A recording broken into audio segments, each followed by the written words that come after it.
생명의 버팀목 희망채널 백혈병원TV 이은영입니다. 안기정입니다. 예, 오늘 백혈병원TV에서는 최근 좀 무척 상담 문의 전화가 좀 오시더라고요. 그래서 저희가 오늘 주제로 정해봤는데 임상시험에 대해서 얘기를 해보려고 합니다. 예, 이제 종종 네.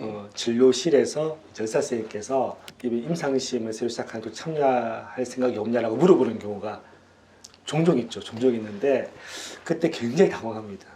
네, 정확하진 않지만 그래도 내가 검증되지 않은 치료를 하는 게 아닌가 뭐 이러한 불안감이 있으신 것 같다는 좀 생각이 좀 들더라고요. 근데 이제 그 사람들이 임상시험에 대해서 약간 부정적인 인식을 가지는 이유가 임상시험의 그 정의를 보면 알 수가 있어요.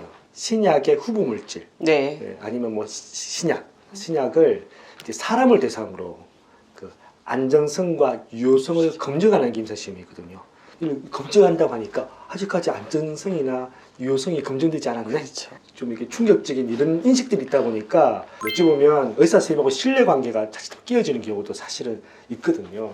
그래서 좀 임상시험에 대한 전반적인 내용과 특히 임상시험이 이 환자에게 얼마나 중요한지를 오늘 좀 이야기를 좀 해보려고 하고 있습니다.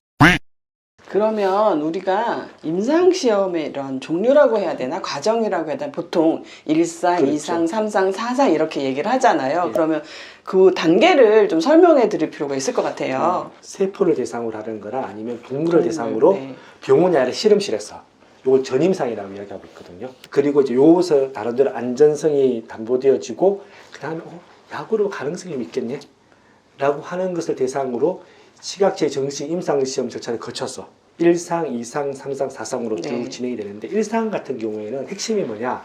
나름대로 예상하고 있는 그 용량, 투여 경로로 약을 썼을 때 안전한지. 안전성을 검증하는 거고 2상 임상시험은 안전한 거는 담보가 되어졌는데 이 안전하다고 생각했던 그 용량, 용법으로 효과가 있는지를 보는 거고요.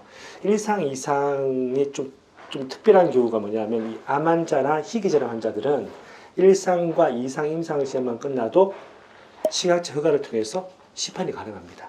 다만 그냥 하는 게 아니라 3상 임상시험을 하는 걸 조건으로 여기서 안정성과 유효성이 담보되는 걸 조건으로 2상만 끝나더라도 이제 바로 환자가 시판에서 사용할 수 있는 거고요. 3상은 뭐 몇천 명 단위로 굉장히 많은 환자를 대상으로 좀 더 이제 폭넓은 이제 이 검증을 하고 있고요. 4상은 이제 2상이나 3상을 통해서 충분히 검증된 약으로 정식 시판이 되고 난 뒤에 시판하고 난 뒤에도 또 조사를 하는 이거 4상이라거든요. 이 경우에는 간혹 이제 장기적으로 써봤더니 부작용이 발생해서 이제 이 시판이 취소되는 이제 이런 경우도 있거든요. 암 환자, 특히 이제 백혈병의 혈압암 같은 경우에는 이제 1상 임상시험하고 2상 임상시험이 중요하거든요. 두 가지가 끝나게 되면 바로 이제 시판을 사용할 수 있기 때문에. 우리가 임상의 종류를 좀 설명을 해드렸는데 그러면 실질적으로 내가 진료실에 들어갔는데 주치의 선생님이 이러한 과정에 있어서 환자분은 한번 임상시험에 참여해 보실래요? 이러한 제안을 받았다. 그러면 우리가 뭘부터 꼼꼼히 봐야 될까요? 그러니까 보통 이제 의사 선생님께서 진료실에서 임상시험을 제안하면 보통 1상이나 2상 때 제안을 하죠. 그러니까 적어도 1상 임상시험인지 2상 임상시험인지에 대해서는 좀 알 필요가 있고, 그래서 만약에 1상 임상시험이라고 이야기한다 그러면 좀 더 신중할 필요는 있고 의사님하고 충분한 이제 약간 상담이나 이제 논의가 필요하고, 2상 임상시험 같은 경우에는 적어도 안정성은 담보됐기 때문에 이제 유효성을 평가하는 거잖아요. 네. 이런 경우에는 일반적으로는 이제 백혈병의 혈압 환자는 많이 참여하죠. 더구나 이제 더 이상 치료 방법이 없는, 정말 예를 들면 재발한다든지 이렇게 더 이상 치료 방법이 없는 환자 같은 경우에는 당연히 이제 임상시험 참여는 쉽게 하면 생명을 연장하는 기회인 거죠, 어찌 보면. 그리고 네. 어떤 경우는 완치로 가는 하나의 또 기회일 수도 있기 때문에 되게 중요하거든요. 그래서 제가 좀 하고 싶은 게, 그러면 혹시 이게 교수님이 제안한 임상시험하고 또 임상시험 있는지 궁금할 수 있잖아요. 직접 알아볼 수도 있죠, 저희가. 환자 중심 임상시험 포탈 이렇게 검색하시면 홈페이지가 나오거든요. 거기 백혈병이 딱 나옵니다. 임상시험에 뭐 제목이라든지 대상 질환이라든지 뭐 병원도 단계, 나오고 있더라고요. 그렇죠. 예. 기관도 나오고 뭐 전체 모집 숫자와 그 국내 모집 숫자도 나와 있고요. 그리고 의약품에 대한 정보, 그 병원 정보, 대상 성용 기준까지 자세히 나와 있는데 되게 좀 어렵습니다. 이게 내가 이 대상자가 맞나 싶은 생각이 검색해야 돼요. 구글에. 그렇죠. 그리고 또 전화번호가 좀 나와 있기 때문에 전화하셔서 직접 물어보셔도 맞습니다. 되거든요.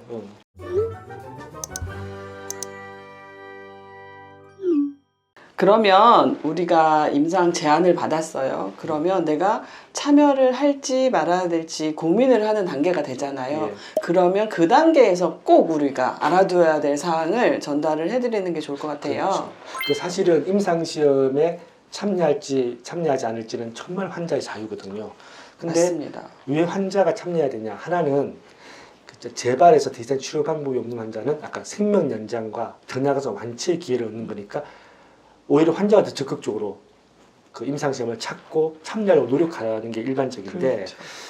그 정도까지는 아닌 경우에는 이 자주 이야기하잖아요. 이게 임상시험 없이는 신약도 없다. 네. 그렇죠. 많이 하던 말씀. 지금 현재 우리가 효과 있고 우리의 생명을 연장하는 대부분의 신약들은 누군가 임상시험에 참여했기 때문에 현재 있는 거거든요. 네. 그래서 사실 되게 공익적 성격이 있어요. 근데 그러면 환자에게 아무런 베네핏도 없고 혜택도 없는데 참여하라고 말할 수는 없는 거죠. 그래서 굉장히 이 임상시험에 참여하는 이 환자에 대한 보호 장치가 되게 엄격합니다. 제가 한번 이야기 첫 번째, 임상시험이 시행하려면 병원에 기관 생명윤리심의위원회라고 있거든요. 이 시험이 혹시 뭐 소아 환자나 뭐 임산부 환자나 아니면 정말 말기 환자 대상으로 혹시 비윤리적으로 영리 목적으로 하는 게 아니냐 이런 걸 다 검증해서 조금이라도 문제가 있으면 탈락시키거든요.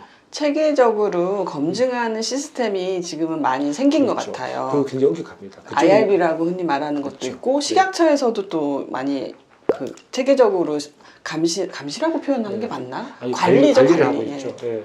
두 번째는 진료실에 갔더니 의사 선생님이 갑자기 임상시험에 참여할 의향이 있냐라고 이야기를 해서 거기서 바로 이 동의서 주고 바로 서명하라 이렇게 안 해요. 이제 임상시험 관련된 의향을 물어보고 좀 생각이 있습니다. 아니면 좀 고민해 보겠습니다라고 이야기하면 아마 임상시험 담당 간호사가 이제 관련 이제 각종 안내문과 그 다음에 동의서 같은 걸 주거든요. 네. 이제 요가 다음 외래 진료 올 때 뭐 한 달이나 두 달 뒤에 올 때 그때 작성해서 오라는데 임상시험 동의서에 굉장히 자세하게 나와 있습니다. 환자의 권리나 뭐 네. 피해 보상이나 다양하게 꼼꼼하게 읽어보시고 그리고 이제 동의하시면 되는 거죠. 그래서 내용도 굉장히 쉽게 되어 있고요. 그 다음에 바로 동의하는 게 아니라 뭐 적어도 주위에 자문도 받고 물어보고 이렇게 하고 그다음에 중요한 게 뭐냐 자발적 동의 절대 의사가 강요할 수가 없는 부분이거든요. 첫 번째는 설명이 쉬워야 되고 설명을 충분히 쉬운 설명을 해주고 두 번째는 그 설명을 듣고 내가 참여할지 아닐지 충분하게 고민하고 생각할 시간을 준다. 그렇죠. 이렇게 이해하면 되겠죠. 네. 그리고 이제 실제 동의해서 참여하잖아요. 참여하다가 중간에 임상시험이 진행하다가 되게 부작용이 심할 수 있잖아요. 네네네. 정서적으로 힘들 수 있으면 중단할 수 있습니다. 굉장히 중요한 정보인 그렇죠. 것 같아요. 중단한다. 중단의 자유라는 그렇죠. 거죠. 중단한다고 의사 선생님께서 불이익을 준다 절대 그거 없습니다. 중간에 정말 힘들면 안 하셔도 괜찮아요. 그래서 중단의 자유가 있습니다. 환자의 안전과 이 약의 효과가 가장 중요시하기 때문에 조금이라도 문제가 생기고 환자의 안전에 문제가 생긴다. 그럼 당연히 바로 중단할 수 있기 때문에 그 부분에 대해서는 절대 부담 갖지 그렇죠. 않으셔도 될 것 같아요. 그리고 아마 이 동의서 작성하시면 굉장히 안전장치가 많이 있는데 여기에 설명되지 않은 그 피해가 발생했다. 그러면 피해 보상에 대한 내용도 포함되어 있거든요. 보상 규정이 되게 자세하게 나와 있습니다. 그러니까 보상도 받을 수 있는 부분들이 사실 있죠. 그리고 또 직접적으로 우리가 임상에 참여하시는 분들도 많이 경험을 해봤잖아요. 직접적으로 뵀잖아요. 그러면 내가 참여를 하겠습니다 하고 참여 동의를 하고 나서도 각종 검사, 대상자가 정말 되는지 실제 컨디션이나 상태가 각종 검사를 합니다. 그리고 검사 이후에 대상자가 됩니다가 최종적으로 결정이 되기 때문에 그렇게 앞서서 사전에 막 너무 그렇죠. 불안해 하실 필요는 없을 것 같아요. 검사가 좀 늘어나는 경우도 있고 또 병원을 조금 더 자주 가는 경우도 그렇죠. 생기더라고요. 이렇게 한 이유가 뭐냐? 임상시험을 잘하기 위해서 하나가 있고요. 그 다음에 임상시험에 참여하는 환자를 위해서. 그렇죠. 검사 횟수가 늘어나고 병원을 자주 간다. 그러면은 병원에 뭐 외래 진찰료 이런 것이 들어가잖아요. 예. 그러면 비용을 고민하지, 비용에 대한 생각을 안 할 수가 없는데 임상 시험에 참여한 순간부터 검사 비용과 치료 비용, 약제 비용은 무상이다. 이렇게 생각하시면 될 것 같습니다. 그렇죠. 그 무상이 아니면 임상시험이 아닙니다.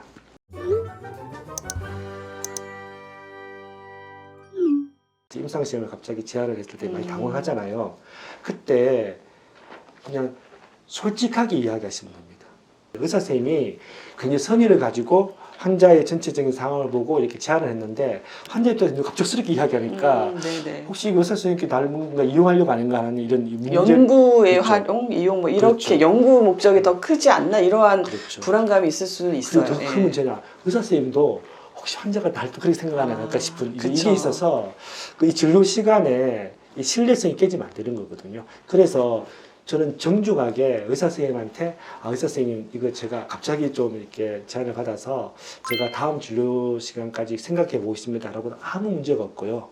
거기서 바로 의사 선생님 제가 좀 전 임상시험을 그냥 안 하겠습니다 해도 아무 문제 없습니다. 이기 때문에 자꾸 병원 옮기려는 환자가 있더라고요. 불안해 하시고 네. 마음 상하게 생각하시는 분들이 간혹 계셔서 그런 부분이 조금 저희도 안타깝게 생각은 하고 제가 있어요. 좀 더 이야기하면 환자들이 난 더 좋은 치료 받으러 갔는데 무슨 임상시험이냐 라는 것 때문에 그 관계가 깨져서 병원을 좀 옮기고 불필요한 이제 이런 문제가 생길 수 있어서 그런 부분에 있어서 사실 오늘 우리가 영상을 좀 준비하게 됐거든요. 충분하게 설명을 듣고 충분하게 상의하고 결정은 자발적으로 결정하는 게 가장 중요할 것 같아요. 그리고 저희가 최근에는 이러한 안내 멘트를 잘 안 드렸는데 그럼에도 불구하고 다양한 의견을 듣고 싶다 하시면 임상 참여에 대해서 제안을 받았을 때 저희에게 전화를 주셔도 물론 결정은 환자 스스로 환자 보호자와 같이 상의를 해서 최종 결정을 하는 것인데 저희가 그래도 좀 더 쉽게 설명을 해드릴 수는 있을 것 같아요. 도움이 될지 안 될지는 모르겠지만 그래도 최선을 다해서. 그러니까 우리의 역할이라면 그 임상시험이 환자의 눈높이로 좀 더 쉽게 설명해주고 그리고 어떤 결정을 하더라도 그 결정에 대해서 좀 불안하지 않도록 하는 정도의 역할이지 그러니까 그 뭐 임상시험에 전문성이 있는 것은 아닙니다.